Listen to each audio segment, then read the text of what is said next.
एक शाम प्राची टीवी पर सीरियल देख रही होती है। तभी उसकी सास वहां आती है।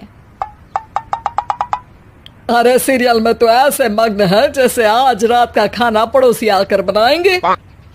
मुझे पता ही नहीं था आपने अपने बेटे की शादी पड़ोस में भी की हुई है। हैं? मतलब? मतलब इस घर में सारा काम बहू ही करती है, आप तो सिर्फ खर्राटे मारती हैं। अच्छा जी, फिलहाल तो तुम आराम फरमा रही हो, चलो जाओ, ये मेरे टीवी देखने का समय है। आहा, इसीलिए मुझे भगाया जा रहा है। सॉरी, अब तो बिल्कुल नहीं जाऊंगी। प्राची की इस बात पर दोनों सास बहू के बीच टीवी रिमोट के पीछे बच्चों जैसे छीना झपटी शुरू हो जाती है, जिसके बीच श्लोक भी काम से घर वापस आ जाता है। हाँ, आज मेरी चूहे बिल्ली की जोड़ी किस बात पर झगड़ रही है? अरे तेरे बीवी मुझे टीवी ही नहीं देखने दे रही। अरे तुम्हारी मम्मी मुझे खाना बनाने के लिए फोर्स कर रही है। अरे वाह, ऐसे बेतुके रीजन पर तो बच्चे भी झगड़ा नहीं करते। अरे मुझे कुछ मत बोल, सब इसने ही शुरू किया है। हाँ हाँ, जैसे आप तो बहुत दूध की धूली है ना। अरे बस, दोनों चुप। प्राची जाओ, खाने की तैयारी करो। और माँ तुम छोड़ो, तुम्हें क्या बोलूं, शांति से अपना सीरियल देखो, मुझे दोबारा लड़ने की आवाज सुनाई नहीं देनी चाहिए। ऐसा बोलकर श्लोक वहां से चला जाता है, जिसके पीछे पीछे प्राची भी कुछ न कुछ बड़बड़ाते हुए रसोई में चली जाती है। हाँ हाँ, सासू जी को तो कुछ बोलेंगे ही नहीं, बस मुझ पर ही हुक्म चलता है, खाना बनाओ, जैसे मैं इनके घर में खाना बनाने के लिए आई हूँ। इसी तरह शाम बीतती है और रात को श्लोक और प्राची की सास खाना खाकर सोने चले जाते हैं, लेकिन प्राची गुस्से में कुछ खाए बिना काम में ही लगी रहती है। इस घर में किसी को घंटा फिक्र नहीं पड़ता, मैं खाऊं या भूखी रहूं। प्राची कुछ देर के लिए रसोई से बाहर जाती है और जैसे ही वापस आती है तो वहां दूध का भरा ग्लास देखकर हैरान रह जाती है। फिक्र पूरी है, बस दिखाना नहीं है। प्राची दूध पीकर सोने चली जाती है और अगली सुबह एक बार फिर सास बहू का कार्टून नेटवर्क स्टार्ट हो जाता है। ये तुमने ही किया है। अरे अजीब जबरदस्ती है, मैं बोल रही हूँ मैंने कुछ नहीं किया। दोनों ने मिलकर पूरे घर को पागल खाना बनाया हुआ है। यहाँ कोई नॉर्मल इंसान तो रह ही नहीं सकता, इसीलिए अब पड़ोसी क्या रिश्तेदार भी घर आने से कतराते हैं।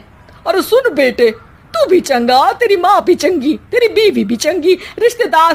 हाँ जी, आपको नहीं पता क्या, गंगाधर ही शक्तिमान है, रिश्तेदार ही। हाँ हाँ, बस समझ गया।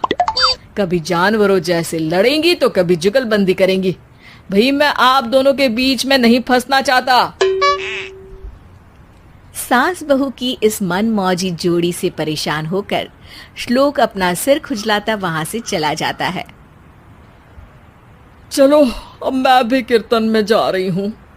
इस पर जैसे ही सास कमरे में अपना पर्स लेने जाती है तो वहां नाश्ते की प्लेट रखी देख मुस्कुराने लगती है और नाश्ता करके घर से बाहर निकलते हुए कुछ पैसे टेबल पर रख जाती है, जिसके कुछ देर बाद सिलेंडर वाला घर आता है। ओ मोरी मैया, मैं सिलेंडर के बारे में तो बिल्कुल भूल ही गई थी। घर खर्च के सारे पैसे भी मम्मी के पास है और श्लोक से बोला तो उल्टा 4 बात सुनाएंगे। प्राची ये सोच ही रही होती है कि अचानक उसका चेहरा चमक उठता है और वो घर में आकर इधर उधर देखने लगती है। तभी उसकी नजर टेबल पर रखे पैसों पर पड़ती है, जिन्हें वो सिलेंडर वाले को दे देती है। ये सब श्लोक देख लेता है। अच्छा बेटे, इतना बड़ा घोटाला, सबके सामने मैं तेरी दुश्मन और पीठ पीछे तेरी मेरी यारी। इस पर श्लोक एक प्लान बनाता है और शाम को सब एक साथ बैठे होने पर बोलने लगता है। माँ, तुम दोनों की बहुत लड़ाई होती है, इसलिए मैं सोच रहा हूँ कि प्राची को उसके घर छोड़ाऊं, इससे वो भी खुश रहेगी और तुम भी। अचानक श्लोक की ये बात सुनकर सास बहू शौक से उसकी तरफ देखती है। अरे ऐसे कैसे घर छोड़ाओगे, मुझे कहीं नहीं जाना। अरे तुमने बोला नहीं पर मैंने सुन लिया, तुम्हें मम्मी के साथ रहना अच्छा नहीं लगता, मुझे पता है। अरे वाह, अरे जब बहू खुद कुछ काम बोले तो वो तुझे सुनता नहीं, और अब जो इसने बोला ही नहीं वो तू समझ गया। जब उसे नहीं जाना तो फिर जबरदस्ती क्यों कर रहा है? अच्छा, फिर आपको मौसी के घर छोड़ाता हूँ, बस अब आप दोनों एक घर में एक छत के नीचे नहीं रह सकती। मैं इस टॉम एंड जेरी की जोड़ी को और नहीं झेल सकता। है? ऐसे कैसे नहीं रह सकते? तुम्हें इतनी दिक्कत है तो तुम्हारा बोरिया बिस्तर पैक कर देती हूँ, लेकिन मम्मी जी कहीं नहीं जाएंगी। बिल्कुल यही सुनना था मुझे।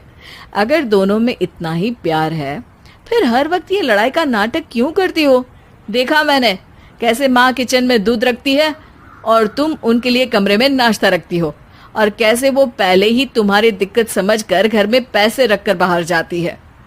अरे भाई, इतना ड्रामा तो डेली सोप में भी नहीं होता जितना तुम दोनों ने इस घर में फैलाया हुआ है। तू हमें टॉम एंड जेरी बोलता है ना, तो याद कर वो दोनों भी एक दूसरे को बाहर वालों की बुरी नजर से बचाने के लिए हमेशा सबके सामने लड़ते थे, लेकिन अकेले में दिक्कत के समय मदद भी तो करते थे। बस हमारा रिश्ता भी कुछ ऐसा ही है। और वैसे भी अगर सास बहू में तू मैं नहीं होती तो दुनिया वालों को कहानियां कैसे मिलेंगी?